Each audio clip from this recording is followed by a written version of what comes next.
Hello दोस्तों, आज मैं आप सभी को फार्मास्यूटिकल इनऑर्गेनिक केमिस्ट्री आईपीसी का यूनिट 4 पढ़ाऊँगी। बी फार्मा फर्स्ट सेमेस्टर का।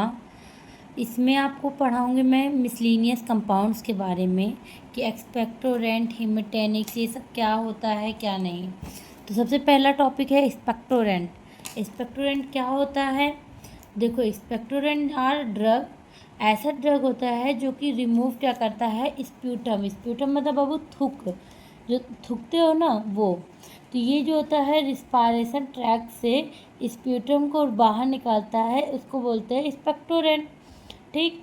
और ये किसके लिए यूज होता है? कफ के लिए। जो कफ होता है, निकालते क्या है स्प्यूटम के रूप में? कफ। तो कफ को बाहर निकालने के लिए हम जो यूज करते हैं उसको बोलते हैं एक्सपेक्टोरेंट। अब कफ दो तरीके से हो सकता है। अच्छा, कफ होता क्या है?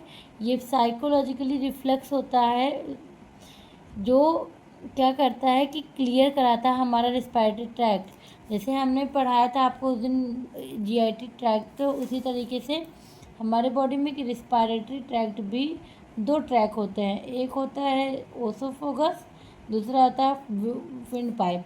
अब इससे क्या होता है कि दो ठी लंग जो होता है वो दोनों जुड़ा रहता है। ठीक। अब इनमें जो अल्वोलियल होते हैं, अब इस रिस्पायरेशन पाइप में अगर यहाँ कुछ बैठा है, ठीक, कफ, तो उसको रिमूव करने के लिए हम यूज करते हैं एक्सपेक्टोरेंट। अब ये एक्सपेक्टोरेंट कफ को रिमूव करता है। अब ये कफ जो होता है, ये क्लियर करने के लिए रिस्पायरेटरी ट्रैक्ट से हम दो तरीके का ड्रग यूज करते हैं। अच्छा, होता कितने तरीके का कफ? दो तरीके के, एक ड्राई कफ, एक प्रोटेक्टिव कफ। ड्राई कफ जो होता है सूखी खांसी को बोलते हैं, और प्रोटेक्टिव कफ को वेट कफ भी बोलते हैं। अब जो ड्राई कफ होता है सूखी खांसी, इसमें तो स्प्यूटर नहीं होता है। ठीक। इसमें तो खाली खा इंसान करता है, कोई स्प्यूटर नहीं रहता। लेकिन प्रोटेक्टिव कफ जो होता है उसमें थुक होता है, स्प्यूटम होता है। ठीक है। और ये इसको वेट कफ भी बोलते हैं।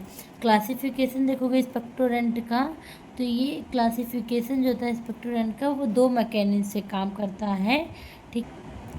या तो इंक्रीज कर देगा फ्लूइडिटी को, फ्लूइड को बाहर निकलने के चीज़ को ही इंक्रीज कर देगा, और रिड्यूसिंग ऑफ विस्कोसिटी, और उसको या फिर पतला कर देगा तो भी आसानी निकल जाएगा। और या फिर पहला मेथड हो गया। दूसरा होता है या फिर जो थूकना का वॉल्यूम है, वॉल्यूम को बढ़ा देता है, ज़्यादा इंसान को छींक आती है, इससे बाहर निकलता है। अब आता है कि मैकेनिज्म जो होते हैं वो सिडेटिव स्टिमुलेंट दो तरीके से होते हैं। अभी सिडेटिव क्या होते हैं, स्टिमुलेंट क्या होते हैं, ये देख लीजिए। सिडेटिव जो होता है स्टमक इरिटेंट एक्सपेक्टोरेंट होते हैं, जो कि जो होते हैं वो इंक्रीज होते हैं गैस्ट्रिक रिफ्लक्स से, क्योंकि वो स्टमक का होता है तो गैस्ट्रिक रिफ्लक्स से बाहर निकलता है, वो होता है सिडेटिव एक्सपेक्टोरेंट। ये सिडेटिव जो होता है स्लो इन पेशेंट स्लीप, जैसे मतलब सिडेटिव तो वर्ड से पता कि एक सिडेटिव हिप्नोटिस नींद की दवा होती है। सिडेटिव जो होता है वो स्लीप के कारण इसका नाम सिडेटिव रखा गया, क्योंकि इससे स्लीप होता है, पेशेंट को नींद आती है। और सिंपली कहा जाए तो ये इंक्रीज क्या करता है, वॉल्यूम किसके, स्प्यूटम के बॉडी में। ठीक। इसका काम ये है, ये स्लीप के लिए रिस्पॉन्सिबल होता है, इसलिए इसको सिडेटिव बोलते हैं। अब स्टूमुलेंट है तो आपको भी पता है कि रिस्पायरेटरी ट्रैक्ट की बात कर रहा है। रिस्पायरेटरी ट्रैक्ट के सिक्रीशन सेल के लिए डायरेक्टली और इनडायरेक्टली काम करता है। अभी स्टूमुलेंट करता है सिक्रेशन का, लेकिन कहाँ से, रिस्पायरेटरी ट्रैक्ट से निकलने के लिए स्प्यूटम को, उसके सिक्रेशन को बढ़ाता है। ठीक है। और सिंपली ये ड्रग जो होता है वो फ्लूइडिटी को इंक्रीज करता है, ये स्प्यूटम को इंक्रीज करता है, ये फ्लूइडिटी को। और दो ही मैकेनिज्म, दोनों मैकेनिज्म का यूज हो गया है। अब आता है इससे रिलेटेड ड्रग में क्या होता है, तो पोटेशियम आयोडाइड पाया जाता है। पोटेशियम आयोडाइड के बारे में आप देख ही रहे हैं। साथ में अमोनियम क्लोराइड पाया जाता है, उसके बारे में भी देख लीजिए। और प्रोसीजर स्टेप ऐसे सब कुछ देख लीजिए। फिर आता है इमिटिक्स। इमिटिक्स मतलब इमिसिस कंडीशन, इमिसिस मतलब हो गया उल्टी। अब इमिटिक जो होता है उल्टी के ड्रग को ही बोलेंगे। इमिटिक क्या होता है, तो कहता है दैट कॉज वोमिटिंग, ऐसा चीज़ जो इमिटिक कराए, ऐसा ड्रग जो उल्टी कराए उसे बोलते हैं इमिटिक। अब वोमिटिंग क्यों कराते हैं, मान लीजिए स्टमक से, माउथ से, नो थ्रो नोज, ये प्रोसेस होता है। सुनिए कि जैसे ये इस कहा कराता है कि मान लीजिए कुछ पेट में ज़्यादा खा लेते हैं, या कुछ ऐसा खा रहे थे जिससे पचता ना हो, तो स्टमक से माउथ के थ्रू भी निकलता है, कभी कभी नाक से भी निकलने लगता है। ठीक। और ये इमिटिक कराते क्यों हैं? अच्छा, करवाते क्यों हैं? दवा क्यों देते हैं? इमिटिक्स का इमिटिक कंडीशन लाने क्यों है? तो जब भी कभी कोई जहर खा लेगा, पॉइजनिंग कंडीशन, तो ओवरडोज जहर खा ले तो उसको ट्रीट करने के लिए आपको उल्टी कराना पड़ता है ना, उसके लिए है। ठीक। और कभी कभी क्या होता है कि emetic sometime also added to cough preparation, कभी कभी कफ के प्रिपरेशन के लिए भी उल्टी की वो बनती है। क्यों? कि लो डोज की स्टिमुलेंट की वजह से रिस्पायरेटरी ट्रैक्ट से सीक्रेट हो जाता है। अब इसके थ्रू कफ बाहर निकल जाता है इमेटिक्स मेडिसिन की तरह से। अब मैकेनिज्म इसके दो हैं। ठीक है। एक तो देखो, इमेटिक सीटीजेड रिसेप्टर होता है, कीमोट्रिगाजॉन इसको जाकर स्टिमुलेंट करता है। ये कहाँ होता है? मेडुला ऑब्लंगाटा को। दूसरा ये जाकर स्टमक को स्टिमुलेंट करता है। पेट से उल्टी होता है वो भी हो जाता है, दोनों तरीके से होता है। ठीक। अब आता है इसमें क्या पाया जाता है, तो इसमें कॉपर सल्फेट होता है, उसके बारे में देख लीजिए। ठीक। कॉपर सल्फेट होता है जिसकी वजह से वोमिटिंग होता है। इसके बाद से आता है इसमें सोडियम पोटेशियम टार्टरेट होता है, इसके बारे में भी देख लीजिए। अब इसके बाद से हीमेटेनिक्स। हीमेटेनिक जो होता है ऐसा सब्सटेंस जो क्या बनाता है? ब्लड को। इसका फॉर्मेशन कराता है ब्लड का। अब ब्लड की ज़रूरत कब पड़ती है? जब किसी को एनीमिया डिजीज़ होता है, एनीमिया। तो एनीमिया कंडीशन में ये ब्लड कम हो जाता है, और ब्लड को बनाने के लिए हम क्या देते हैं? हीमेटेनिक्स। ठीक। तो ये क्या करता है? आरबीसी की नंबर को बढ़ा देता है, या फिर हीमोग्लोबिन बढ़ाता है। क्या बढ़ाता है? या तो आरबीसी बढ़ाता है, या तो हीमोग्लोबिन बढ़ाता है, और नॉर्मल लेवल से ज़्यादा बढ़ा देगा। इसकी वजह से हीमेटेनिक्स बहुत इम्पॉर्टेंट होता है। अब ये ड्रग एनीमिया को ठीक करता है। कैसे? ये प्रोडक्शन करेगा या फिर डिस्ट्रक्शन, तोड़ देगा। किसको? आरबीसी जो ख़राब हुए रहते हैं उनको तोड़ देगा, या फिर नया आरबीसी बनाएगा। तो एनीमिया ठीक हो जाता है। अनीमिया होता क्या है? जब आपकी बॉडी में हीमोग्लोबिन कम हो जाए, या ज़्यादा ब्लड लॉस हो जाए, या आरबीसी ना बने, या आरबीसी में कोई दिक्कत हो जाए, तो उस टाइम पे एनीमिया डिजीज़ होता है। और इस एनीमिया को ठीक करने के लिए हम हीमेटेनिक देते हैं। अब एनीमिया कितने टाइप का होता है? कभी कभी आयरन की डिफिशियंसी से आयरन डिफिशियंसी एनीमिया होता है, एप्लास्टिक, हीमोलाइटिक, अपरनीसियस। ठीक। अब इसमें पाया क्या जाता है? अमोनिया के ड्रग में जो हीमेटेनिक्स होता है, फेरस सल्फेट पाया जाता है, जो कि फेरस फॉर्म में होता है, बहुत इंपॉर्टेंट होता है ब्लड की फॉर्मेशन या हीमोग्लोबिन की फॉर्मेशन के लिए। उसके बारे में सब कुछ देख ही लीजिए। अब आता है पॉइजन और उसके एंटीडोट। पॉइजन क्या होता है? जहर। ठीक। जब कोई इंसान अपने मुंह से या इंजेक्शन के थ्रू आजकल जहर लेता है, तो उसकी वजह से उसको क्या हो जाता है? उसकी डेथ हो जाती है। उसकी डायग्नोसिस, उसको ठीक करने के लिए हम जो देते हैं उसको बोलते हैं एंटीडोट। अब तो देखो, अब पॉइजनिंग कितने टाइप की होती है ये देखते हैं। तो एक होता है इंटेंशनल। इंटेंशनल मतलब कि ऐसे पर्सन जिसका इंटेंशन इरादे से, अपने इरादे से लेता है। उसका मतलब जैसे कोई होता नहीं कि अपने जीवन से तंग आ जाता है तो वो जहर खाता है, तो इंटेंशनली वो लेता है, तो वो इंटेंशनल होता है। That cause harm to person, जैसे सुसाइड केस होते हैं बाबू। अब होता अनइंटेंशनली, कोई इंटेंशनली ले ना ले, कोई जैसे कुछ अचानक से कुछ खाता है वो जहर बन जाता है, तो क्या कहते हैं? एक्सीडेंटली किसी को लेना पड़ता है, टॉक्सिक इफेक्ट कॉज कर दे तो।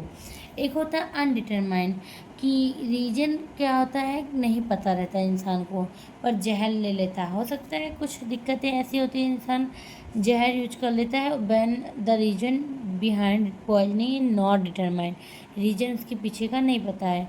अदर कुछ कारण होते हैं जिसकी वजह से जहर इंसान लेता है, जैसे कि फूड पॉइजनिंग कुछ कर जाता है, कुछ ओवरडोज ड्रग लेते हो तो भी हो जाता है, कभी कभी साइनाइड पॉइजनिंग हो जाता है। और सिम्टम्स क्या होता है? कि इंसान सांस ना ले पाए, उल्टी हो, डायरिया कंडीशन हो जाए, डायलेट होने लगे, अपना पिपल सिकुड़ने लगे, मतलब फैलने लगे, और डिक्रीज हो जाए हार्ट रेट, तो भी। अब साइनाइड पॉइजनिंग जो होता है वो एक्सीडेंटली होता है, वो इंटेंशनली भी होता है।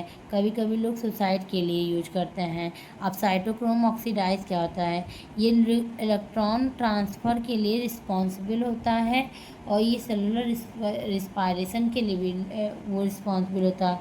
और जब साइनाइड पॉइजनिंग के कंडीशन में आता है तो जो साइनाइड होता है वो जाता है फेरिक आयन से बाइंड होता है। अब जब वो फेरिक आयन से बाइंड होता है, साइटोक्रोम ऑक्सीडाइज एक वो होता है सेल, साइटोक्रोम ऑक्सीडाइज एंजाइम होता है, उससे ज़्यादा मिलता है। अब जब साइटोक्रोम ऑक्सीडाइज से बनता है तो इलेक्ट्रॉन ट्रांसफ़र को स्टॉपेज कर देता है और जिसकी वजह से सेलुलर रिस्पायरेशन नहीं हो पाता है और ट्रीटमेंट नहीं हो पाता, वो हार्मफुल कंडीशन हो जाता है। अब इसको ट्रीटमेंट करना है, मान लो कोई भी ले लेता है इस जहर को ठीक होने के लिए, तो अब सोडियम नाइट्रेट या सोडियम थायोसल्फेट का इंजेक्शन देते हो एंटीडोट के रूप में। अगर वो साइनाइड पॉइजनिंग है तो क्या दोगे, सोडियम थायोसल्फेट या सोडियम नाइट्राइट। इनके इंजेक्शन देने से वो ठीक होता है। तो क्या कहता है कि अगर साइनाइड पॉइजनिंग हुआ रहता है किसी को, पहले तो साइनाइड को एक्सपोजर करो, कितना साइनाइड कितना अमाउंट में बॉडी में है, और शुरुआती कंडीशन है हेडेक, ये सब कंडीशन दिख रहा है तो ठीक है। अगर शॉर्टनेस ऑफ ब्रीथिंग है तो कभी कभी इसकी वजह से डेथ भी हो जाती है, और अगर समय से मिल जाता है तो आप इसी इंजेक्शन को लगा देते हैं तो ठीक हो जाता है। इसी तरीके से साइटोक्रोम ऑक्साइड जो होता है कॉम्प्लेक्स 4 नाम से वो जाना जाता है, ये क्रूशियल एंजाइम होता है साइटोक्रोम ऑक्सीडाइज। ये जो एंजाइम होता है, ये सारे एंजाइम से भी आप क्या करते हैं, रिडक्शन करते हो, मॉलिक्यूल ऑफ ऑक्सीजन और वाटर को तोड़ते हो। इसकी वजह से प्रोटॉन का ट्रांसलोकेशन अक्रॉस द मेम्ब्रेन होता है और यही सब की से जाकर ये साइटोक्रोम ऑक्सीडाइज भी तोड़ देता है। ठीक। अब आता है एंटीडोट। एंटीडोट क्या होता है, एक ऐसा चीज़ जो इंजेस्टेड पॉइजन को ओवरकम करता है इट्स इफेक्ट। मतलब कि पॉइजन जो खाते हैं उसको कम करने के लिए जो हम देते हैं उसे एंटीडोट बोलते हैं। ये न्यूट्रलाइज कर देता है पॉइजन की इफ़ेक्ट को। अब अगर क्लासिफिकेशन देखोगे तो इसके 3 क्लासिफिकेशन है, physiological, chemical and mechanical. Physiological जो होते हैं ये एंटागोनिस्ट की तरह काम करता है, जैसे कि अपोजिट टू पॉइजन, जहर को जहर काटता है, लेकिन ये जहर को जहर नहीं काटता, ये जहर को अलग करता है। जैसे मतलब आप पॉइजन है, सोडियम नाइट्रेट देते हो, ये जाकर जहर को मार देता है, तो जहर के जो अपोजिट में काम करे उसे फिजियोलॉजिकल बोलते हैं। अब केमिकल कहा जाता है, इसको जाता है पॉइजन से कंबाइन करता है और पॉइजन की स्ट्रक्चर को बदल देता है, और जब पॉइजन की स्ट्रक्चर को बदल के इनएक्टिव कर देगा तो उसका काम ही नहीं होगा, जो उससे ठीक हो जाएगा, जैसे सोडियम थायोसल्फेट जिसके बारे में लिखा हुआ है। अब आता है ख़त्म, यहीं से ये यूनिट होता है ख़त्म, पॉइजन और एंटीडोट का।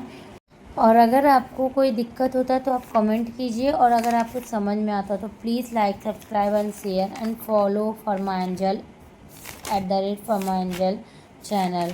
प्लीज़ बहुत मेहनत लगता है इसमें पढ़ाने में, तो इसलिए please like, subscribe and share.